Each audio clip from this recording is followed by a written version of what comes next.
Prime Minister Anwar Ibrahim has submitted a list of candidates for the MACC chief post. Meanwhile, the pig farming issue made headlines again today, with two former deputy ministers coming to the defense of Surrey Kembangan Assemblyperson Wong Siew Kee over her proposal. Stay tuned for this and more on KiniNews. Prime Minister Anwar Ibrahim has presented the young di-Pertuan Agong Sultan Sultan Iskandar with a list of candidates for the MACC Chief Commissioner post. Anwar said that the list comprises individuals who are qualified to lead the National Anti-Corruption Agency. He added that the shortlist would not be disclosed at this stage and would only be announced later.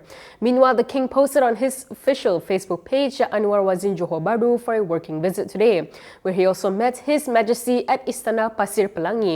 Yesterday, Sultan Ibrahim announced that he will select a new Chief Commissioner of the MACC to lead the agency. The Royal Press Office said that as such, His Majesty stressed that there is no need for any party to politicize the matter. Sultan Ibrahim had said that the position is crucial in ensuring that MACC continues to function effectively as the nation's main institution combating corruption, misappropriation and abuse of power. The announcement came ahead of a rally calling for Azam Baki's arrest, scheduled for tomorrow at Dataran Merdeka in Kuala Lumpur. Still on Anwar, the Prime Minister has dismissed claims that he stored money in Africa. When asked about the allegations today, Anwar said there was no need to comment on such claims without evidence. He added that anyone making such claims must provide proof.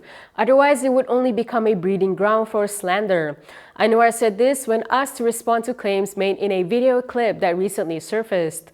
The clip features Sofia Rini Buyong, an MACC witness in the corruption case involving businessperson Albert Tay and Anwar's former aide Shamsul Iskandar Akin. Following the release of the video, Pasim Pejuang had urged the authorities to investigate the claims. Malaysia Kini has contacted Sofia, the Prime Minister's office, and others mentioned in the video for comment. From now on, you can also listen to KiniNews on Spotify and Apple Podcasts. Scan the QR code on the screen to follow us. Two former deputy law ministers have defended Surrey Kembangan Assemblyperson Wong Siew Kee's proposal for the Selangor government to consider adopting a modern pig farming system. In a statement, Amanah leader Hanipa Maidin questioned Perikatan Nasional's criticism of Wong. He said Wong's suggestion did not disrespect Selangor ruler Sultan Sharafuddin Idris Shah's decree against any further pig farming in the state.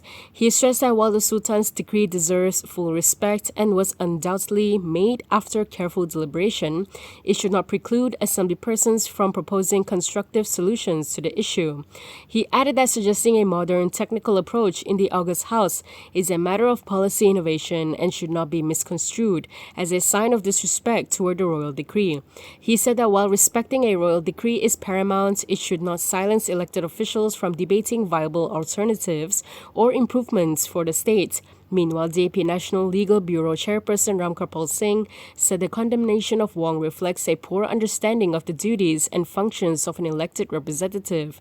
He said Wong's proposal ought to be debated rationally and maturely in the State Assembly. He added that calls to reprimand her over the matter could create a dangerous precedent by silencing elected representatives, particularly on issues of public interest. Yesterday, PN representatives attempted to raise an emergency motion in the Selangor State Assembly to refer Wong for disciplinary proceedings over her proposal. Tourism, Arts and Culture Minister Tiong King Seng has defended the Rain Rave Water Music Festival 2026, which will be held in Kuala Lumpur from April 30th to May 2nd. This follows criticism of the event from various quarters. In a statement, Tiong condemned several inflammatory and defamatory social media posts on the event by certain parties. He said these statements had distorted the nature and purpose of the event, creating a misleading narrative and clouding public perception. He stressed that the objective of the event is to promote Malaysia's rich multicultural heritage, including its diverse food culture, traditional arts and handicrafts. He added that all events are conducted in accordance with the law and social norms, and that the organizers have never promoted anything contrary to Malaysia's values. Tiong also said the event is voluntary, adding that those who find it inappropriate can choose not to participate. Past Federal Territories Youth Chief Azmir Shazwan Ahmad Suparmin was one of those those who had called for the event to be cancelled. In a statement yesterday, he said the wing strongly and unequivocally opposes the program, which is said to be held in Bukit Bintang. He added that the organization of the festival is not merely an entertainment issue, but reflects a crisis of values, a failure of moral sensitivity, and confused national priorities. He further said that at a time when the world is witnessing mass killings, oppression, and prolonged suffering in West Asia, particularly in Palestine, holding a large-scale entertainment event is a betrayal of humanity and the solidarity of the Ummah. If you like the stories we produce, consider supporting us by subscribing to Malaysia Kini. Click the link in the description below or scan the QR code on your screen to subscribe.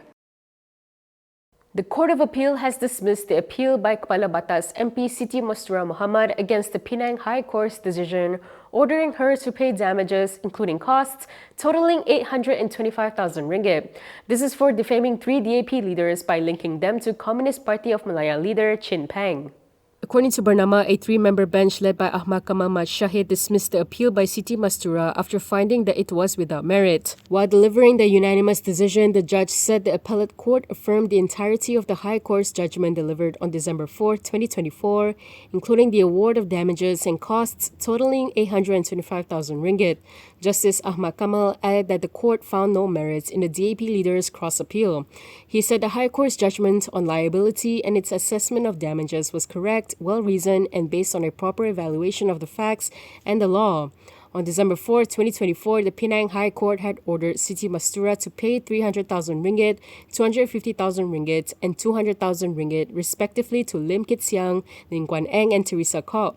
Siti Mastura was also ordered to pay 25,000 ringgit in costs to each of the trio. Siti Mastura had settled the payment of 830,000 ringgit in damages and legal costs, including interest, to the three on January 23rd last year. The government is refining stricter measures to reduce energy consumption amid pressure from the global supply crisis. This includes considering limits on the movement of cabinet members and ministries.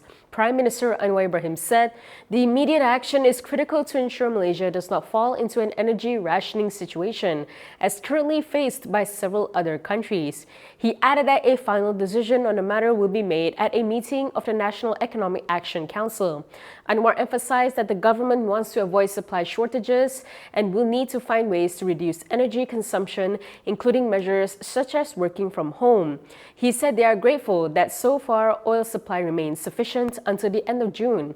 However, he added that diesel supply has begun to face constraints and several measures will be announced from time to time. Anwar stressed that the current situation no longer allows for any delay in decision-making. He said these measures have reached a critical stage and they can no longer delay, as any postponement will affect the economy and the daily lives of the people if a supply shortage occurs. When asked whether the global supply crisis would affect the schedule of state elections, the Prime Minister said the matter has not been discussed so far. And that is all from me today. For more stories, you can go to Kinitv.com. You can also follow us on Instagram, X, YouTube, and Facebook for the latest news updates. I'm Camelia. Thanks for watching.